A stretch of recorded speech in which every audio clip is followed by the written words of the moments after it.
I like competition. I know you. Yeah. When you're on 26 years, I mean, where's the challenge? Gives you a charge. Yeah, but what do you need to charge? 26 years. Walk away. It's over. Yeah. Johnny Carson hosted more than 23,000 interviews during his 3-decade reign on The Tonight Show. But behind that polished grin and effortless charm, there were a handful of guests who didn't just make him laugh, they stayed with him. Some challenged him, some surprised him, and a few even caught him completely off guard. Out of the thousands who sat across that famous desk, Carson quietly named just 8 as his all-time favorites. And the reasons why might not be what you expect. There was something about Don Rickles that no one else could replicate. Every time he stepped onto the stage, Carson braced himself, not for a routine, but for an ambush of pure, unscripted chaos. Rickles didn't just tell jokes. He dismantled the host right in front of America. He mocked Johnny's timing, his expressions, even his hairline, and somehow made it all feel like an inside joke between old friends. Most guests tried to impress Carson. Rickles tried to disarm him, and that's what made Johnny love him. Carson once called Rickles the only man who could insult me and get away with it. Their chemistry wasn't rehearsed.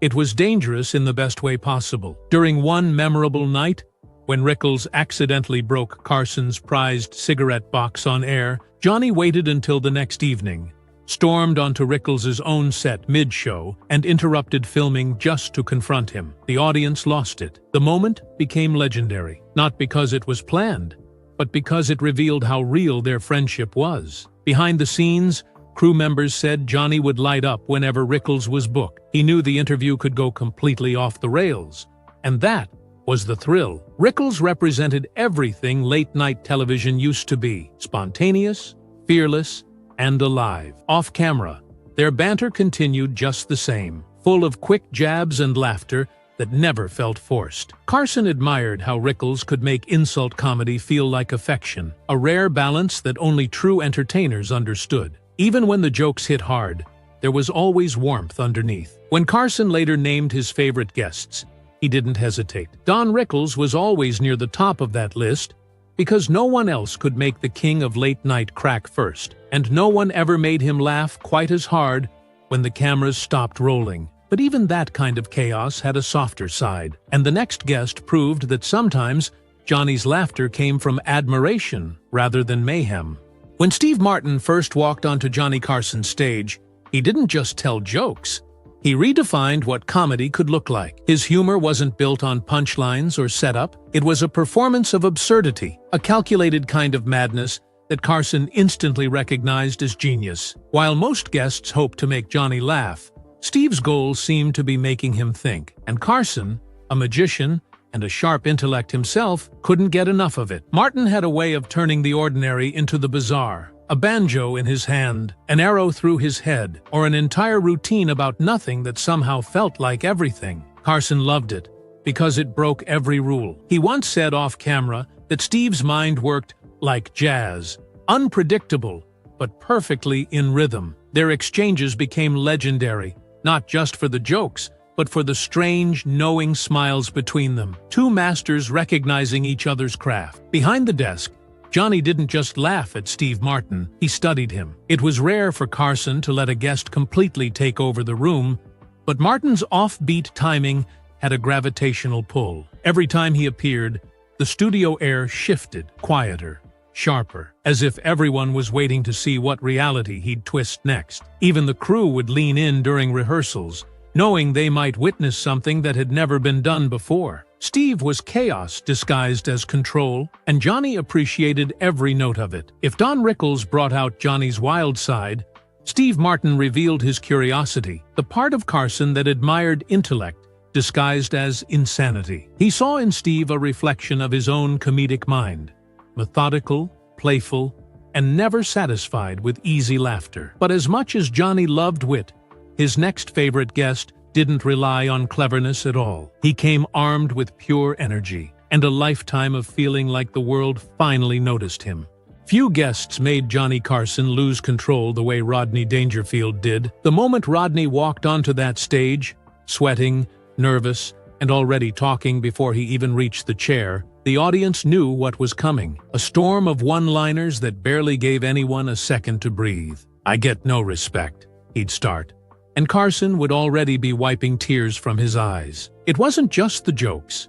It was the rhythm, the desperation, the honesty. Rodney wasn't performing. He was confessing. Carson admired that. He knew the road Rodney took to get there. Decades of rejection, failed gigs, and endless nights of doubt before the world finally caught up to him. Johnny had been there himself in his early days, and that shared battle for validation made their connection personal. When Carson invited him back again and again, it wasn't just because he killed every time. It was because Johnny respected him. He saw a man who'd built an empire out of pain and timing, a man who turned anxiety into art. Off camera, crew members said Carson would sometimes stand in the wings just to watch Rodney's openings, still laughing even after hearing them dozens of times. During commercial breaks, Johnny would lean over, half smiling, and whisper, "You're on fire tonight," which for him was the highest form of praise. Their chemistry was simple, but electric. Carson didn't interrupt. He let Rodney go. He wanted viewers to see what relentless persistence looked like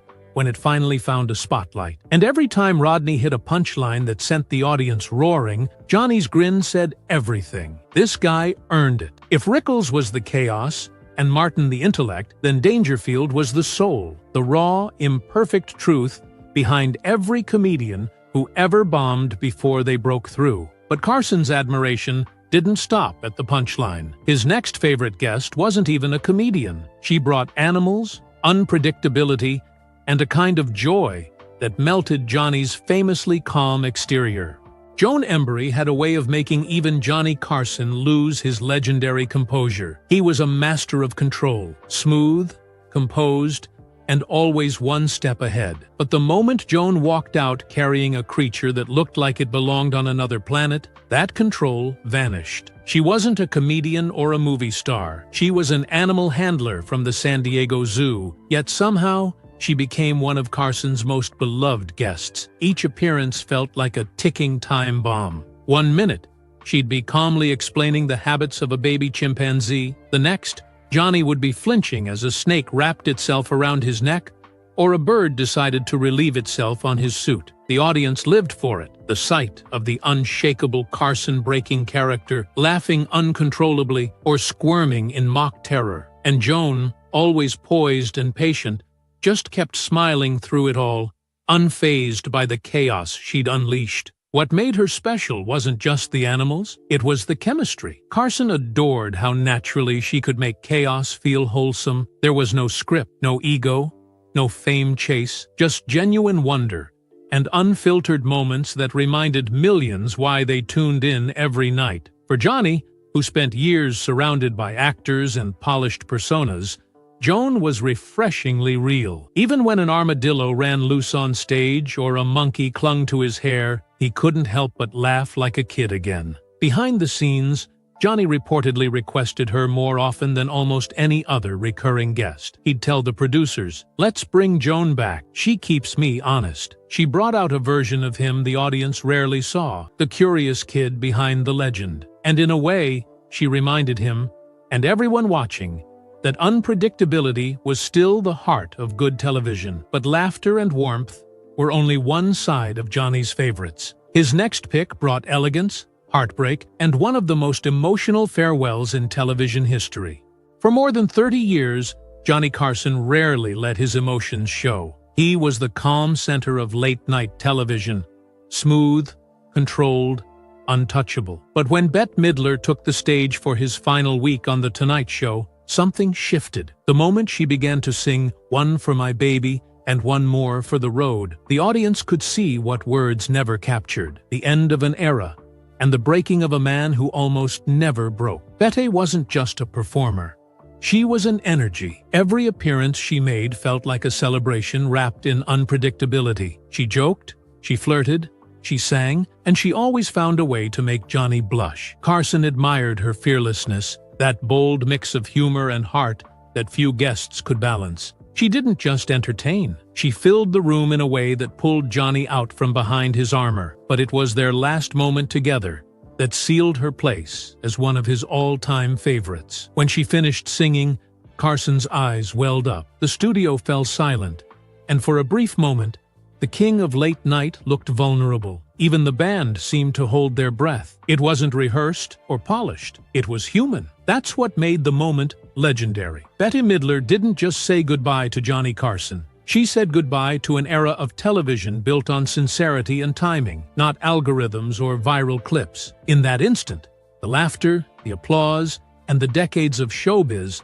melted into something simple and real: gratitude. Years later, when fans talk about Carson's greatest moments, that performance always comes up. Because for once, Johnny wasn't the host, the comedian, or the observer. He was the audience, watching someone he genuinely loved take a final bow. But Johnny's favorites weren't only the ones who made him emotional. Some made him laugh so hard he couldn't breathe. And one guest in particular had that power every single time he showed up. Bob Uecker wasn't a superstar athlete, a movie icon, or a famous comic when he first appeared on The Tonight Show. He was a former backup catcher who turned failure into the funniest career in sports. And that was exactly why Johnny Carson loved him. Uecker didn't take himself seriously. He didn't need to. His timing, his humility, and his stories about life in the major leagues were pure gold. Comedy pulled straight from the dugout of real life. Whenever Bob showed up, Johnny's guard dropped. Their conversations felt like two friends sitting at a bar, one telling stories so outrageous you weren't sure if they were true, and the other laughing so hard he could barely breathe. Uecker would talk about striking out against legends, about sitting on the bench so often that the stadium hot dog vendors knew him by name. Carson ate it up. He once told his staff, "You can't write comedy better than that." What made Uecker's appearances special was how naturally they fit into Johnny's rhythm. There was no setup, no performance, just effortless, authentic storytelling that made everyone feel like part of the joke. Even when the punchlines came, they felt like shared secrets rather than scripted lines. Carson admired that. In a world full of polished celebrities, Uecker reminded the audience that ordinary life could be extraordinary if you told it right. Behind the curtain, Johnny often referred to Bob as a natural. Their chemistry wasn't built on fame, it was built on timing, truth, and that rare ability to laugh at yourself without ever seeming small. Off camera, Johnny would grin and say, "That guy could make a brick wall laugh." For Carson, Uecker represented the kind of humor television was losing: honest, unfiltered, and rooted in real life. But the next guest was different. He didn't trade in small talk or self-deprecation. Instead, he mirrored Johnny's own style: calm, clever, and quietly devastating in his delivery. Some comedians roar. Bob Newhart whispered. He could make an entire audience collapse with laughter using nothing but silence, a stutter, and a phone call that existed entirely in his imagination. Johnny Carson adored that. It was comedy stripped to its purest form: timing, rhythm, and the courage to let the punchline breathe. Whenever Newhart appeared on The Tonight Show, the room changed. He didn't need to chase attention. It came to him naturally. His calm delivery made Carson lean in, not out. There was an unspoken respect between them. Two men who understood that the real magic wasn't in the joke itself, but in how it landed. Carson often said that Newhart's brilliance came from what he didn't say, and he meant it. Their friendship went beyond the stage. Off camera, they shared the same dry humor and mutual admiration for the craft. Newhart once mentioned that Carson had perfect comedic instincts, and Johnny returned the compliment, calling Bob the best listener in comedy. Watching them together felt like eavesdropping on a private conversation between two masters. No ego, no competition, just rhythm and trust. What Carson loved most about Newhart was his restraint. In a world of loud punchlines and over-the-top characters, Bob's comedy was a reminder that intelligence could be funny, that less could still be more. He didn't perform at the audience.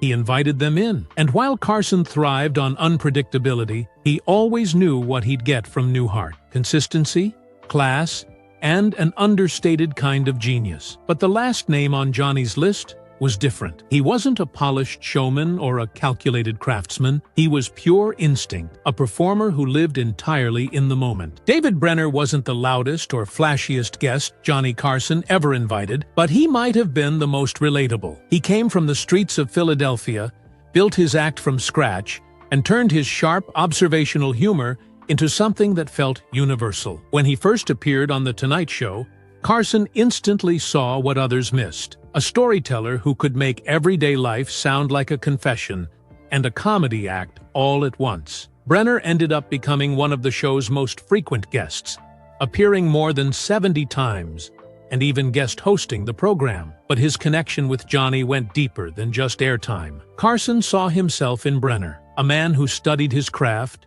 respected the moment, and understood that humor was a way to survive the chaos of the world. Every time Brenner walked onto that stage, Johnny relaxed, because he knew the audience was in good hands. Unlike some comedians who relied on characters or gimmicks, Brenner's style was grounded in truth. He talked about the absurdity of real life, relationships, politics, the weird quirks of being human. Carson loved that balance between honesty and humor. It was simple but powerful, and it made sense that Brenner became part of Johnny's inner circle of favorites, not just as a performer, but as a man who reminded him why comedy mattered in the first place. In a lineup filled with legends, Brenner represented the working comic, the grinder who earned every laugh through experience and persistence. To Johnny, he was proof that fame didn't have to change who you were. It could simply amplify your voice. And that voice, honest, funny, and endlessly curious, was exactly